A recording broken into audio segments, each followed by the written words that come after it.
delay the start of Hallmark's Charlotte Greenwood show in order to keep you up to the minute on the latest news. Jerry Lee reporting. Up to this moment, the Japs have not yet given their answer to the latest terms for surrender. The White House in Washington has given no word of any kind concerning the enemy's reaction to the surrendered terms, although the President and State Department officials are standing by, awaiting the word. Although the diplomatic world is marking time, the men of the fighting front continue to forge ahead against the enemy. Russian troops have advanced and have captured two vital ports in Korea. Reports from Stockholm indicate that King Gustav of Sweden is being approached by Japanese negotiators to act as a go-between for the surrender negotiations.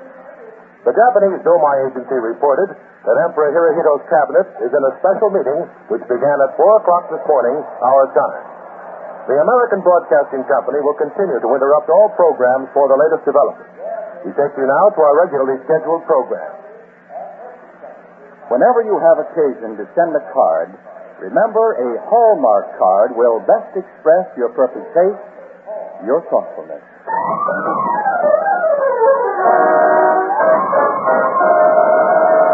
The Hallmark Charlotte Greenwood Show. And here she is, that lovable lady of stage, screen, and radio, Charlotte Greenwood.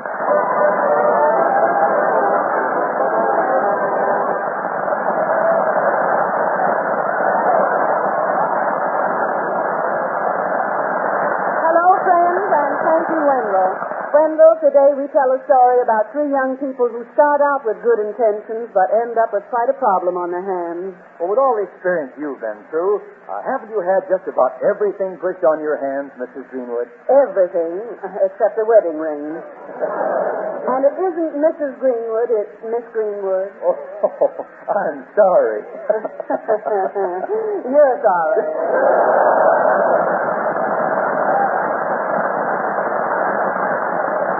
Ladies and gentlemen, Charlotte Greenwood is brought to you this Sunday and every Sunday at this time by the makers of Hallmark greeting cards.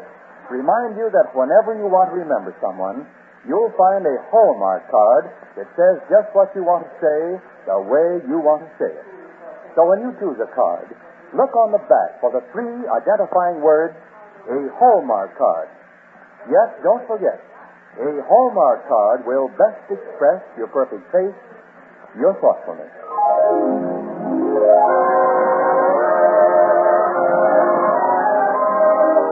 Now for our weekly visit to a little town of Lakeview and to Aunt Charlotte and her problems of bringing up the 3 children, Barbara, Jack, and Bobby. It's late Friday afternoon, and Charlotte has just received a phone call from her good friend Matilda Hamilton, wife of Lakeview's mayor. Charlotte, I just had to call you to tell you for something. And I want to make sure you're in a yes mood. Matilda, I'm always ready to say yes, but nobody ever asks me. Well, this is something different. It always is. Well, anyway, you're going to have a visitor. The mayor is on his way over to see you. The mayor? Now, what have you put your husband up to now? I didn't put him up to a thing. I merely made a suggestion. A suggestion. When you turn your power of suggestion on the mayor, you've got enough kilowatts left over to run a washing machine. Well, anyway, this is something I know that you'll just love. Excuse me, Matilda. There's someone at the door. Oh, dear, that must be him now. Now, Charlotte, do what he asks. I'll call you later, dear. Bye. Goodbye. Come in. Good afternoon, Mayor Hamilton. Come in. Thank you. Do sit down, Mayor. Thank you. Miss Greenwood, as you know, Mrs. Quincy's moving away from Lakeview leaves a vacancy on our Children's Recreation Committee. Oh, that's a great loss to Lakeview. Yes, it is. Mm-hmm. But fortunately, we do have one woman who can replace her. It's you, Miss Greenwood. Me? You were nominated last night. It is my privilege to inform you of your nomination and to ask you to accept. Oh, I'm honored, Mayor Hamilton. No one is better qualified to get children to join hands in a warm spirit of friendliness, just as they do around the maypole. Yes, well, at least I qualify for the maypole. We need you on that committee, Miss Greenwood. Please say yes. Well, Charles, I just... Oh, Mayor Hamilton, I didn't mean to interrupt. That's all right, Robert. Miss Greenwood, tell me that you'll accept my earnest proposal. You mean you want to marry Aunt Charlotte? there are other kind of proposals, dear. Please accept, Miss Greenwood. Barbara, Jack, you're just in time. Oh, hello, Mayor Hamilton. How do you do, man? Children, your aunt has been nominated to fill a vacancy on the Children's Recreation Committee. Great golly, Robert. Oh, Charlotte, how wonderful. What an honor. Won't I be able to stick my chest out? Yeah, and won't I be sticking my neck out? Taking charge of all those children and maintaining the confidence of their parents is no small undertaking. Oh, you can do it, Aunt Charlotte. Oh, you know you can. I'll help you. Well, it's mighty good help that'll be, too, Robert. You will do it, won't you, Miss Greenwood? Well, I'd certainly like to try, Mayor Hamilton. Good. Now, all that remains to be done is to go through the formality of getting the approval of Jasper Albright. Jasper Albright? The hardware dealer? Well, what's he got to do with it? As chairman of the committee, he has the final word. He's an old fuddy-duddy. Robert, fuddy-duddy. Oh, but he is, Aunt Charlotte. Have you ever been in his store? With him, you're either 100% right or 100% wrong. You've never heard of 99%. Yeah, when he says a miss is as good as a mile, he's not fooling. Well, when I say a miss is no good at all, I'm not fooling.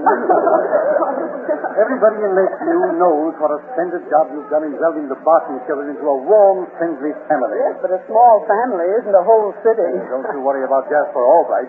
I'll bring him here to this house, and if he finds one single objection after he sees this happy family, then his head must be as thick as this book. Look out, the bookcase.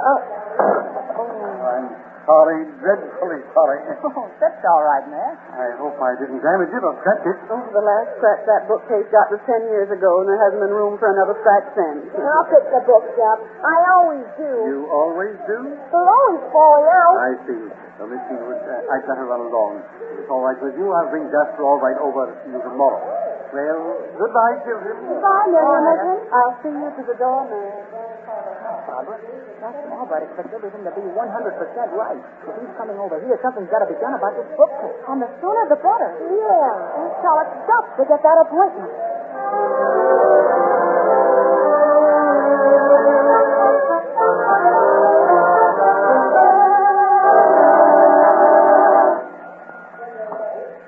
Hello? Good morning, Charlotte. Oh, Matilda Hamilton, you old fox, you. How does it feel to be the nominee for the Lakeview Children's Recreation Committee? How does it feel to be the wife of Lakeview's mayor? Come to think of it, how does it feel to be anybody's wife? Anyway, I'm glad you took it. Subject to Jasper Albright's approval. That's nothing compared to the ordeal I've got ahead of me today. Oh, you're going shopping. You guessed it. What are you going to shop for? Kitchen cabinets and towels and a pair of shoes. What are you going to buy? Charlotte, I'll simply have to close my eyes to the justice. Oh, that's easy. The trick is opening your purse. Well, I'll do it. Goodbye, Charlotte. Goodbye. Robert, where are you? Well, what in the world? Robert, why are you emptying the bookcase? Sure, everybody said something ought to be done about the bookcase right away. And I'm doing it. You are? Yep, I'm going to paint it. Oh, that's a commendable thought, but don't you think you ought to talk it over with the rest of the family first? Oh, they never think I have any good ideas. Oh, but painting that bookcase is an excellent idea. And by the way, what color paint is that you've got there? Oh, you'll like it, Aunt Charlotte. There's on the can here, vivid verdigris. Vivid verdigris. That's green. It is? Boy, won't Jack and Barbara be surprised? Surprised. They'll be positively dumbfounded. But, Robert, please don't start painting until we talk it over.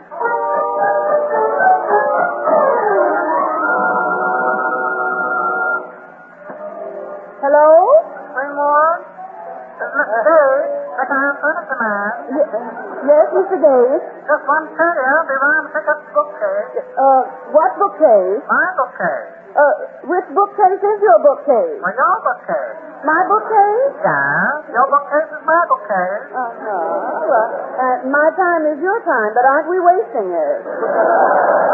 No, madam. Payment service, $6 for it. For what? The bookcase.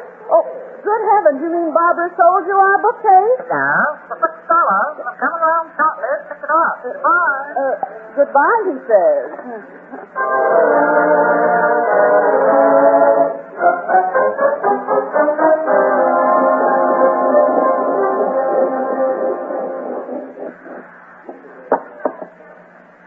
That's you, Barbara? No, Jack, it's me. Oh, I've been waiting for you to come home, Aunt Charlotte. Come on in the living room. Look at the surprise I've got for you. Jack. Oh, Jack Barton, what have you done? Well, I decided that Jasper Albright wasn't going to see that dilapidated old bookcase, so I modernized it. Sawed off the legs and curlicues, removed the glass door, and sort of streamlined it, see? Yes, I see. You don't like it? Yeah, I figured it should be. Oh, gosh, but Jack, it doesn't belong to us. What? What do you mean? Your sister sold that bookcase to Mr. Gates. Well, I like that. Well, if this is who I think it is, he won't like it. And it is. Hello there. Hello there. I was just thinking about you, Mr. Gates. I got the truck here now. Pick up that bookcase. Say, that ain't it. Oh, I'm afraid it is, Mr. Gates. No. The glass door, the curlicues, and the legs, they're all off. Yes, I noticed that, too. Oh, it's all out of proportion without any legs. Yes, well, that makes it even. That makes what even? I'm all out of proportion with legs. Don't do much good to saw them off. You mean the bookcase? Yeah. Say, look here now. You know that bookcase ain't the one I paid $6 for, and I ain't a-taking it. Oh, dear, there's Barbara. In here, dear. Don't I think you get off whispering on. I have a surprise for you. Oh, look at that bookcase. Young lady, you sold me this bookcase, but it wasn't in this condition. I want my $6 back. Aunt Charlotte, how did this happen? Jack also wanted to surprise me. Now, somebody please surprise me with $6. I haven't got it. Well, what did you do with it, Barbara? I wanted the house to look nice when Jasper Albright came, so I used the money to buy a new unpainted bookcase. Oh, have I got bookcase trouble? Well, when the new one comes, I'll just have to send it back and repay Mr. Joe. Anybody home? Yes, here we are, Robert. Come on out in the garden. I got a surprise for you. Oh, boy, another surprise? Hi, everybody. Say, a brand new bookcase came today. It's been delivered already. Robert, where is the new bookcase? Out in the garage. I just finished painting it. Oh. Robert, you said finished painting it? Yeah. Yeah, that's what I thought you said. Did you paint it green? Vivid? Yes. Vivid Verde, whatchamacallit. Oh. And does it look swell? Oh. A green bookcase. Oh, they'll never take it back now. What am I going to do? Well, first I'll surprise Mr. Gates with $6. Here you are, Mr. Gates. Oh, thank you, missy. Well, paid $6, got $6. At least I'm holding my own. Goodbye. Goodbye. Oh, Aunt Charlotte, how will I ever pay you back? Well, you surprise me that way, will you, sometime? Robert, will you answer the door, please? Okay. Jack, this is all your fault. It's all your fault. What right did you have to sell it? What right did you have to ruin it? Oh, You make me. Well, that's nothing to what you make me. Children, Mayor Hamilton and Mr. Albright are here. Miss Greenwood, I brought Mr. Albright. Oh, no. I see. How do you do, Mayor? And come in, Mr. Albright. Jack, take that saw off the chair. Oh, sure. Oh, just a minute, Mr. Albright. I'll get that lumber out of your way. If I can try to say it's super Albright, I'll brush it off. Not with that green paint on your hand, Bobby. If you'll sit down, Mr. Albright, here, on this chair, I guarantee your safety. Come on, sit down, Jasper. Hammers, saws, lumber. And paint, Mr. Albright. I'm going to be blunt, Miss Greenwood. You have the very quality that I feared. As an actress, you have all of the outward charm and the inward disorder. No doubt in your life you've had no need for organization and system. Mr. Albright, you can't say that about Aunt Charlotte. You certainly can't. Do you see what I mean, Miss Greenwood? Well, I believe in treating children with kindness, but they must be taught order, respect, and discipline. I have been asked to consider your nomination to fill the vacancy on the Children's Recreation Committee. As an honest citizen, I cannot give my approval. Just a minute, Jasper. Please, Mayor Hamilton, and that is Mr. Albright's opinion, and from what he's seen, I can understand it. People usually do. But Good day, Miss Greenwood. I'm sorry to have intruded. Jasper, you've got to make it a reason. Oh, this is awful, Aunt Charlotte. He spoiled everything for you. We didn't need you. I know that, darling.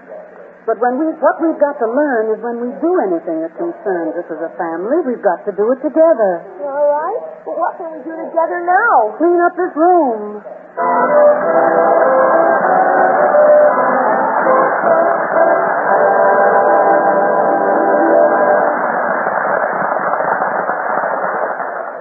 Have you ever walked down a hospital corridor lately? If so, have you noticed how many rooms have screens with colorful cards pinned up on them? To their owners, those gay cards are precious, important. They help speed the tedious hours along. They brighten each day, not only because of their cheery design and good wishes, but because each card represents the thoughtfulness of a friend. Isn't there someone you know who would welcome your thoughtful card? Think a moment. And tomorrow at your Hallmark dealers, choose from among the thousands of distinctive cheer cards you'll find in the Hallmark selection. Beautiful cards with encouraging messages and clever cards that say get well with a lively touch of humor. Then, too, you'll see many fine original cards for remembering friends on their birthdays, their wedding days, anniversaries, and for congratulating those proud brand-new mothers and dads. Whatever the occasion, you'll find an appropriate Hallmark card. A card that says just what you want to say, the way you want to say it. Yes, go to your Hallmark dealers tomorrow. Hallmark cards are on display at America's finest stores. Just remember, a Hallmark card will best express your perfect taste, your thoughtfulness.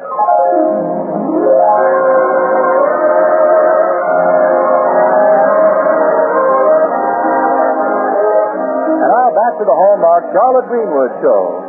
The Barton living room has been put in order, hammer and saws have been put away, and Barbara is saying, Oh, Aunt Charlotte, why did all this have to happen? Gosh, all I did was paint the bookcase. Yes, the new bookcase that we can't return now. You had no right to buy that bookcase. Well, you had no right to ruin the old one. You say I ruined it, but I've got a different opinion. Well, there's only one correct opinion. And I'm waiting patiently for someone to express it. Huh?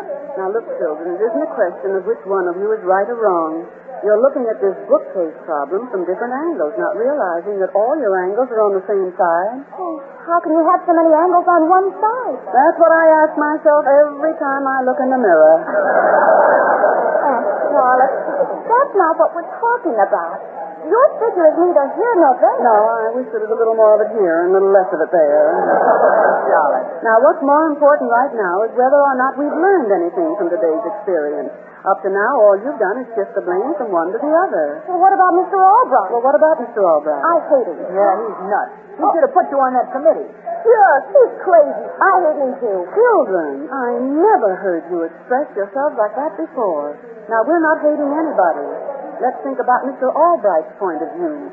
He came in here to see if I was suited to be on his committee, to find out if I was capable of creating harmony and cooperation. And what he saw didn't exactly demonstrate that, did it? Did he have to be so nasty about it? It's Mr. Albright's position, not his disposition, that concerns us. Well, maybe you're right, Aunt Charlotte, but... Well, now, look here. Yes, and he was right, too. He walked into a mess. We can understand Mr. Albright only by having him understanding us. Now, let's go right down to his store and see him.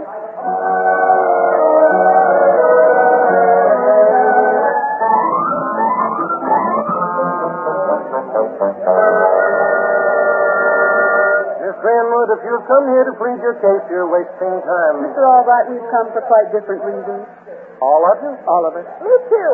If you people realized how I run my business, you'd appreciate my point of view. We do appreciate it. Well, that's how we come, Mr. Albright. Yes, Miss Weston. There's a shipment here from Jones and Company, 5 packing cases. Right on time. Right on time. Of course. Have the cases brought directly into the store. Into the store. Why not? Well, but now... Don't you listen? Couldn't Albright... You heard me, Miss Weston.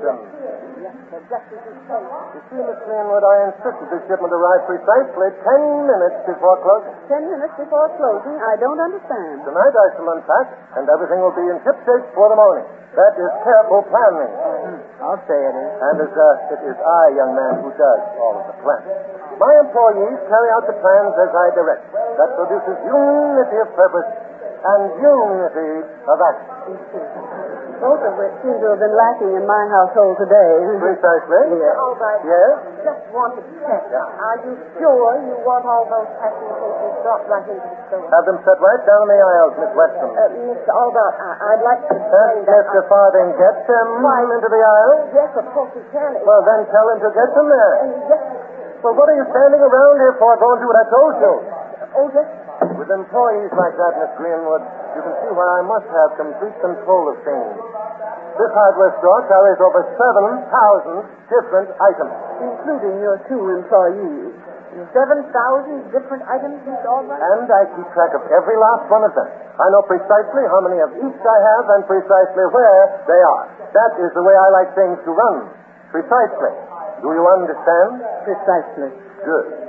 My sales force arrives precisely at 8:30. I arrive precisely 5 minutes earlier. My whole business runs like clockwork. And your clocks run the whole business. Mm-hmm. You will notice, for example, I have an electric clock and a mechanical clock. No sundial? Please.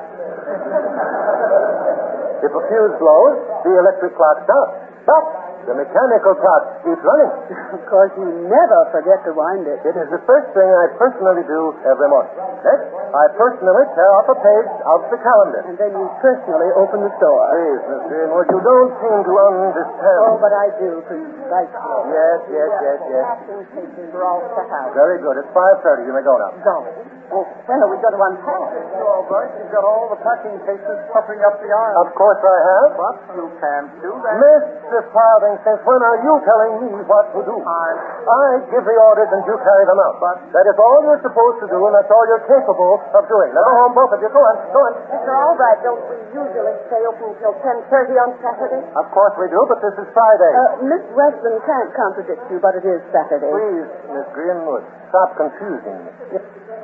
This is Friday. It says so right on my calendar here in big letters. Well, right here on this newspaper in small letters, it says Saturday. Saturday? How can that be? Well, when it comes to being organized, the solar system is one up on you. Organized? You're over-organized, Mr. Albright. I've been trying to tell you all afternoon this was Saturday. I could have fixed your calendar, but you never let me touch your desk. You never let me say anything. Well, now I'm going to say what I've been wanting to say for 15 years. I quit. Why, it's Saturday night. You can't quit. You certainly can. Mr. Farthing. So can I. Wait. And I do. Goodbye. Come back here. I think from here on, Mr. Albright, it'll take a little more diplomacy than that. Saturday. My biggest night. My employees quit. My store cluttered up with packing cases. I've got to have help. May we help? You. All of us. We can get those cases unpacked. And put all the things away before your Saturday night rush even begins. Mr. Albright, have you a hammer and a pinch bar? Cabinet 6, partition 8. Jack, cabinet 6, partition 8, a hammer and a pinch bar. Right, I'll have those cases open in a jiff. Barbara, roll up your sleeves. Me too. You too, and pull up your socks. And in the meantime, Mr. Albright, if you'll give me the phone number of your employees, I'll try to get them back here after dinner. Where do these black coffee makers go, Mr. Albright? Cabinet 3, you'll find set, Between 2 and 4. We're catching onto your system, Mr. Albright. How about these 10-amp fuses? counter 5, tray 11. Counter 5, tray 11. And Robert, put one of those fuses by the electric clock, just in case. Well, I guess this is the last of it. Porcelain towel rack. Cabinet 4, partition 7. Yeah, now let's clean up this mess and take it out of here. Alley 1, ask stand 6. Alley 1 and stand 6. Right.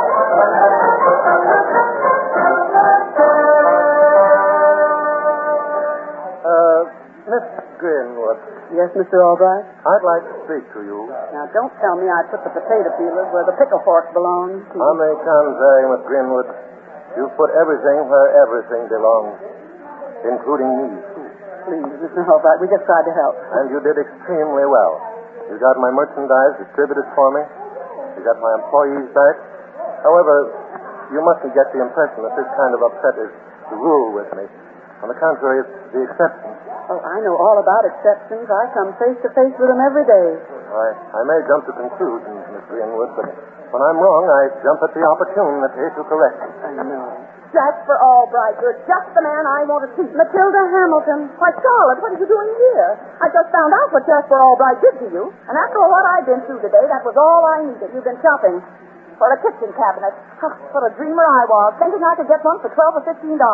One store had them on sale, $23.98. What do you think they were reduced from? From a couple of defunct pine trees. Charlotte, you wouldn't joke if you knew how desperate I am for a cabinet. You are, eh? Say, why don't you and the mayor come over tonight? Well, we'd love to. Well, now suppose we clear out of here. Not so fast. I still haven't said what I came here to say. And I haven't said what I started to say. Miss Greenwood, may I inform the other members of the Children's Recreation Committee that you have consented to serve as one of them? Please do, Mr. Albright. For me, it marks the end of my visit to Lakeview and the beginning of my living here.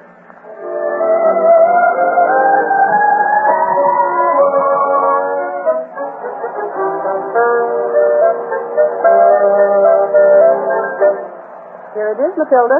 What do you think of it, Mrs. Hamilton? It was lovely. Who would ever think that an old bookcase could be turned into such a fine kitchen cabinet? Well, Mayor Hamilton, Barbara made the design. And Jack carried it out. And I painted it. And it's a perfect green for a kitchen cabinet. Oh, then you'll buy it? Of course I will. Great golly, Waddle. For $10 without a moment's hesitation. Matilda, I can't believe it. You've actually got what you wanted at the price you wanted to pay. It's the first time my wife ever got what she wanted at the price she wanted to pay. Well, I think it's a beautiful job. You see, children, when you work together with a single purpose, it's got to be a beautiful job. It's just that spirit in you that made me feel certain you'd overcome any difficulty with Jasper Albright. I admire Mr. Albright. He made a great discovery today. What discovery did he make? To devote years taking stock of 7,000 items takes too little time to take stock of yourself. I have a notion you led him to that discovery. I'm sure she did. Miss Greenwood, you're a remarkable woman. You should have everything in the world, and I can't understand how you missed out on one thing. You mean why I never married? Well, yes. It's very simple. I never found what I wanted at the price I was willing to pay.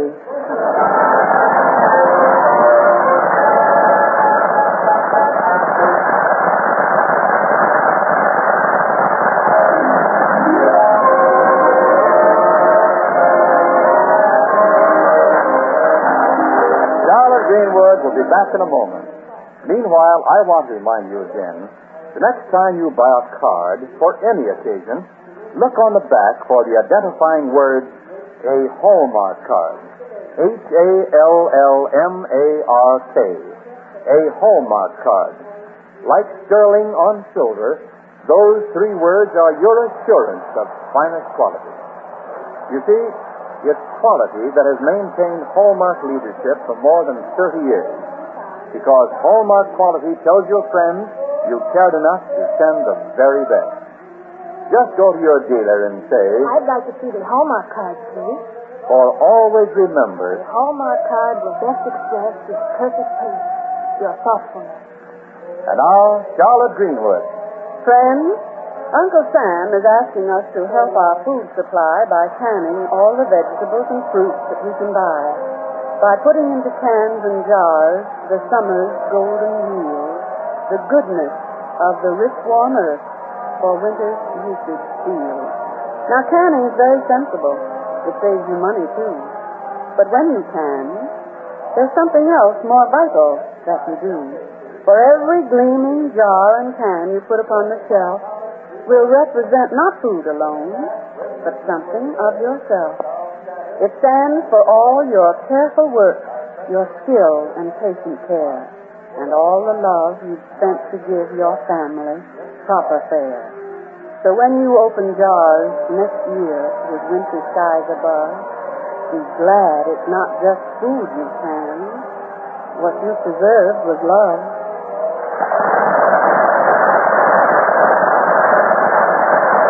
And now, until next Sunday at the very same time, this is Charlotte Greenwood saying, so long, friends, until we meet again. So long, neighbor, till next Sunday, I shall say,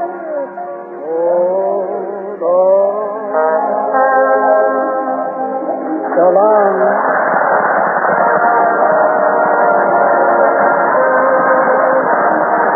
This is Wendell Niles speaking. The Hallmark Charlotte Greenwood Show came to you from Hollywood.